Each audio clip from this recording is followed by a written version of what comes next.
Imaginen lo que es pasar la noche en una casa enorme, ya de por sí tétrica, que además funcionaba como la funeraria más vieja de ese lugar. Todos nuestros muertos pasaron por aquí, le habían dicho a mi padre al llegar. Caminó por los pasillos, buscando el origen de esos murmullos, pero no encontró nada. Todo parecía estar en orden. La casa estaba completamente vacía. Respiró aliviado, pero las manos le seguían temblando. Regresó a su cuarto, pero antes de entrar lo notó. En su cama, la que había dejado extendida hacía unos segundos, había alguien acostado, tapado hasta la cabeza de espaldas a él. Cuando dio un paso hacia atrás, lo que fuera que estaba en su recámara hizo un sonido extraño, como si no pudiera aguantarse la risa, y se destapó un poco la cabeza, para dejar ver un cabello negro, podrido, como el cabello de un muerto que ha salido de la tumba.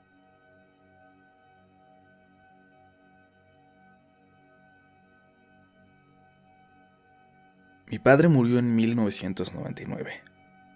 Acabo de caer en cuenta que están a punto de cumplirse 20 años de que nos falta. 20 años de que se fue en esas condiciones tan extrañas. Se nos fue porque su corazón de un momento a otro dejó de funcionar. Murió muy lejos de nosotros, pero todos, toda la familia, sabemos que murió con miedo como el que nunca antes sintió.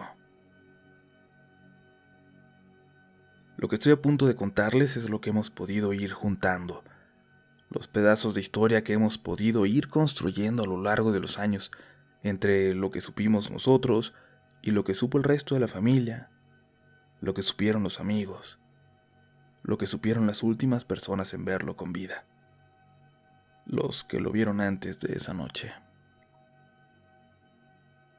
Encontraron entre sus cosas alcohol, mucho alcohol, y medicamentos para la ansiedad, cosa que nunca antes había utilizado.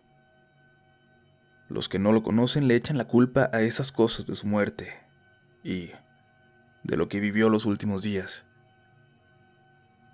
Nosotros no podemos imaginar el infierno que vivió, el miedo que sintió, para haber tenido que recurrir a eso. Comparto este relato quizás como un homenaje, como una forma de recordarlo. Esta es su historia. Mi padre nació en Nuevo Laredo, Tamaulipas, pero por su trabajo vivimos en diferentes estados de México. Cuando lo mandaron a Sonora comenzaron los problemas. No es porque ya no esté, pero mi papá era un cristiano ejemplar, aunque nosotros, el resto de la familia, nos alejamos un poco de la religión. Mi padre no, y siempre buscó lo mejor para nosotros, para sus amigos, para todos alrededor. En las Navidades no solo llegaba con regalos para mis hermanos y para mí, sino para los niños vecinos que no eran tan afortunados como nosotros. Ese es el tipo de persona que en sus primeros días, en un nuevo estado, fue abordado por sus propios compañeros, con un fajo de billetes y una advertencia. Bienvenido. Te mandan esto como primer pago y no puedes decir que no.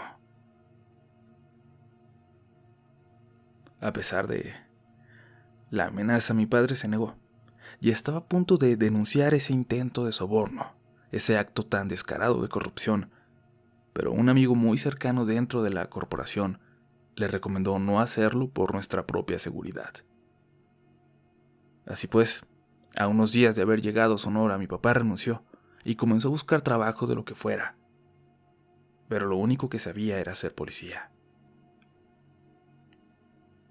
Tuvimos que regresar a Tamaulipas con los abuelos, pero mi papá se desanimó mucho al ser él, por primera vez, el que recibiera ayuda de sus padres, al contrario de como había sido desde que pudo trabajar.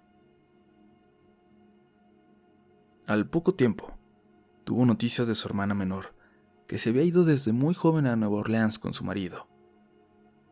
Le podían conseguir un trabajo allá, en seguridad, pero tendría que esperar 2 meses. Eso no era una opción para mi padre, y la tía le dio una alternativa. Una conocida de su esposo tenía un lugar donde mi papá podría trabajar esos 2 meses, haciendo el mantenimiento del lugar. Era en González, una población muy cercana a Nueva Orleans. La ventaja es que podría dormir ahí mismo sin pagar renta y enviarnos casi todas sus ganancias a casa. Sin investigar más del asunto, mi padre aceptó, y 2 días después cruzó a Estados Unidos para tomar el autobús que lo llevaría hasta González. Recuerdo bien la llamada que le hizo a mi madre, y a ella escucharla reír en ese momento, burlándose un poco del miedo de mi papá. La casa en la que haría el mantenimiento y donde dormiría era una casa funeraria, una casa enorme que a mi papá le recordaba a las de las plantaciones de las películas americanas. Por la zona en la que estaba, bien pudo haber sido una de ellas. La primera noche que estuvo ahí, hubo una familia de personas de ascendencia mexicana velando a una señora en este lugar. Pidieron permiso para quedarse toda la noche como acostumbramos acá, pero la dueña no se los permitió. Les dijo que volvieran por la mañana. Cuando ella se fue, le pidieron a mi papá, para entonces ya el único empleado del lugar, quedarse hasta las 12 y él accedió. Era su primer día. Estaba desobedeciendo a la dueña, pero la verdad no tenía forma de negarse. Además, de alguna manera, agradecía la compañía. Llegaron las 12 y los dolientes comenzaron a retirarse. Era momento, lamentablemente para él, de quedarse solo por primera vez en ese lugar. Lo que más le costó trabajo fue apagar todas las luces de la sala donde velaban a los muertos, donde se encontraba aún el cuerpo de la anciana. En cuanto cerró la puerta del pequeño cuartito donde dormiría, apenas cerrándola, escuchó el quejido débil de una mujer, apagado, en algún lugar de la casa. Salió de su cuarto y ya no lograba escucharlo, pero sabía que no había sido su imaginación. Lo que le preocupaba más es que no había vecinos en unos 200 metros alrededor, así que era muy difícil que ese quejido hubiera venido desde una de las casas contiguas.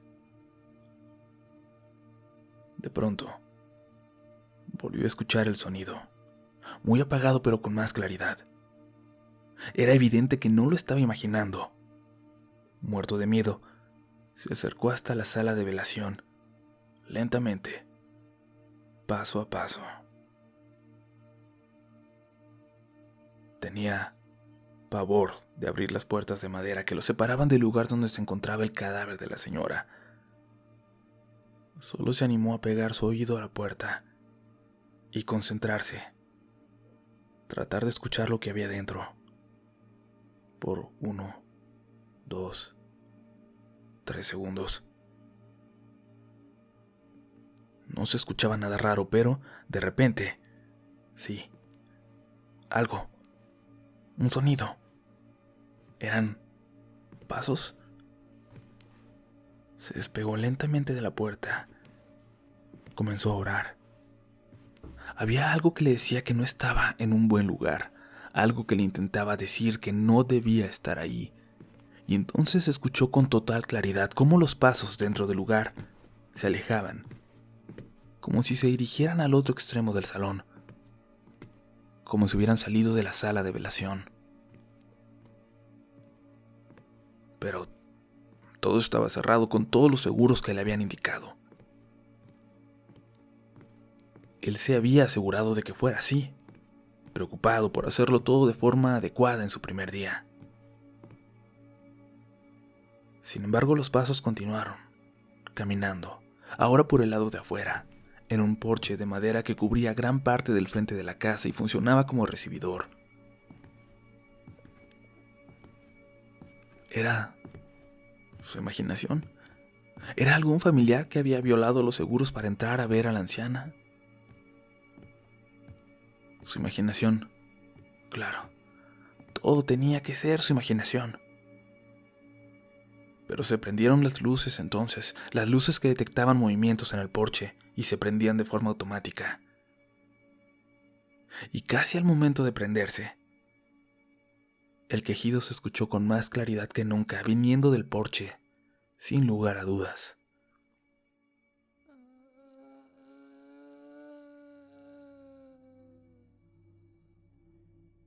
Mi papá no era una persona cobarde, se los prometo, pero solo atinó a caminar hasta su cuarto, cerrar la puerta, agradecer que no había una ventana ahí y orar hasta quedarse dormido. Por la mañana, cuando llegó la propietaria del lugar, mi padre intentó explicarle que había pasado una mala noche, que había ocurrido algo raro. Ella solo sonrió y le preguntó, ¿ya vino a jugar contigo también? Mi papá, confundido, le preguntó a qué se refería. Le dijo que había escuchado el quejido de una mujer. Ah, respondió ella con una cara de confusión que duró 2 segundos. Olvídalo, continuó. No te preocupes, es el sonido de la casa y ya te irás acostumbrando. Mi padre sabía que no tenía sentido esa explicación, pero prefirió ignorarlo, pensar que todo estaría bien. Y es que después de todo, no tenía más opción. No había de otra. Iba a pasar los siguientes 2 meses ahí, fuera como fuera. Mi papá intentaba dormirse apenas después de orar todas las noches, lo más temprano que se pudiera, con tapones para los oídos. Los sonidos, aunque nunca como aquel quejido, eran constantes en el lugar. Voces lejanas, pláticas, murmullos, risas. Sonidos normales quizás, pero no al no haber nadie cerca. Y es por eso que lo aterraban. Había un señor negro que acudía también varios días a la semana a ayudar a mi padre. Era el anterior encargado de mantenimiento que se había jubilado semanas antes, pero seguía yendo a ayudar para mantenerse ocupado, aunque sus fuerzas ya no le alcanzaban para trabajar como antes. Hablaba muy poco español y mi padre muy poco inglés, pero como podían se comunicaban. Con este señor, con su evidente serenidad y buenas intenciones, mi padre se sentía mucho más tranquilo. Era, por decirlo de alguna manera, su único amigo en el lugar. Abuelo, grandpa, le decían todos, y así lo llamaba también mi padre. En una ocasión pasaban ya de las 9 de la noche. Entre los dos reparaban el barandal de las escaleras que bajaban hacia el sótano. Y entonces llegó una familia para hablar con la dueña del lugar. Alguien cercano a ellos acababa de fallecer y buscaban programar el servicio para velar a su muerto el día siguiente. Se escuchaban devastados. Mi papá podía escucharlos muy bien desde las escaleras hacia el sótano. Y sus lamentos contrastaban con las risas de un niño que llevaban y que, ignorando la tristeza de los padres, sonreía y correteaba por todos lados. El viejo salió a su camioneta para buscar alguna herramienta y mi papá, esperando, entrecerró la puerta y bajó al sótano para curiosear entre todas las cosas ahí guardadas. Le causaban escalofríos los ataúdes, pero estaba lleno también de otras curiosidades, a las que se les notaban décadas de antigüedad. Había una infinidad de cosas de distintas épocas, de distintos gustos, como si hubieran adornado hogares completamente diferentes en su momento. Eso es lo que lo hacía más interesante. La puerta del sótano se abrió y mi papá escuchó al pequeño bajar corriendo deprisa. Todavía divertido, como si todo fuera un juego para él. Sin embargo, las escaleras eran peligrosas para un niño de esa edad y mi papá corrió hacia ellas para encontrarlo. Sin embargo, el niño fue mucho más rápido y antes de que mi papá pudiera ver hacia dónde, se metió entre los ataúdes sin dejar de reír. Mi papá le gritaba que saliera, que no debía estar ahí, pero no lograba explicárselo en inglés. Mientras escuchaba cómo detrás de los ataúdes el niño movía cosas y seguramente tocaba objetos que no debían ser manipulados por un pequeño de esa edad. Dándose por vencido, se acercó a las escaleras y desde el primer escalón, para no dejar solo al niño, le gritó a la dueña. ¿Niño?, preguntó ella, diciéndolo en español. El niño está aquí abajo, dijo mi papá. O niña, perdón, no lo pude ver, pero aquí está abajo conmigo. ¿No, niño? No, niños, dijo la voz de la dueña desde arriba. Asomándose de las escaleras, vio a mi padre directo a los ojos. No hay niños con ellos, 2 adultos nada más. Le tomó unos segundos a mi papá entender que nadie más había bajado. Y cuando volteó, en la oscuridad, entre los ataúdes, vio la cara de un niño que parecía observarlo divertido, como si estuviera jugando a las escondidas con él. Apenas iba a subir las escaleras cuando venía bajando el abuelo, que notó la palidez en el rostro de mi padre. Como pudo, le explicó, y el señor solo sonrió y siguió trabajando. Las voces se dejaron de escuchar arriba poco después. La dueña bajó a despedirse de ambos y les dijo que los miraría por la mañana, que terminaran pronto. Mi papá trató de concentrarse en la reparación, pero no podía dejar de sentir que había un niño fantasma espiándolos desde la oscuridad. Intentó ser racional, pero entonces escuchó la risa velada del abuelo. Levantó la vista y vio al señor sonriendo mientras miraba en dirección a la oscuridad, como si jugara con alguien. Cuando terminaron la reparación y subieron, el abuelo le pidió a mi papá que lo acompañara. Él lo siguió hasta el segundo piso, donde todas las habitaciones tenían las puertas abiertas. Mi papá lo notó desde entonces y después lo confirmó, y es que parecía que hasta hace muy poco los dueños habían vivido en esa casa. El abuelo llevó a mi papá hasta una habitación al fondo, que parecía más una oficina. Entraron, y un retrato de un pequeño sonriendo dominaba la habitación. Era un niño con síndrome de Down de unos 5 años. Muerto. Él. Hace mucho, dijo el abuelo. Pero él aquí. Desde entonces, él aquí en la casa.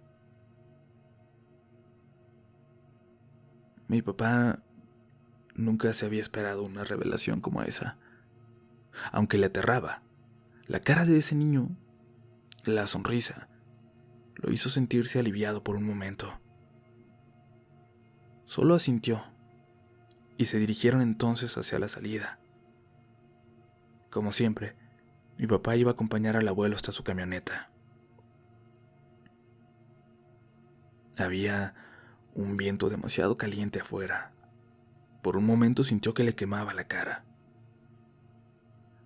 El abuelo, en ese español incompleto, le intentaba explicar que la casa era un lugar especial, pero que no había de qué preocuparse. Se despidieron y mi padre se paró en la puerta de la casa para despedirse, una costumbre que siempre tuvo. Pero el abuelo bajó la ventana de la camioneta y le pidió desesperadamente que corriera hacia él. «¡Corre! ¡Corre!», le gritaba sin cesar. Cuando mi papá se acercó extrañado, le dijo que se subiera a la camioneta y mi padre solo obedeció. «¿Qué pasa?», Le preguntó mi padre, muy sorprendido, todavía sufriendo por esa impresión. A ella nunca la había visto, dijo el abuelo señalando hacia la puerta de la casa. Entonces miró a mi papá con atención a la puerta abierta, donde estaba él hace un momento. Apenas a 1 metro de donde estaba, pero en la parte de adentro, una mujer vestida completamente de negro les observaba. Eso era apenas el verdadero comienzo de la pesadilla.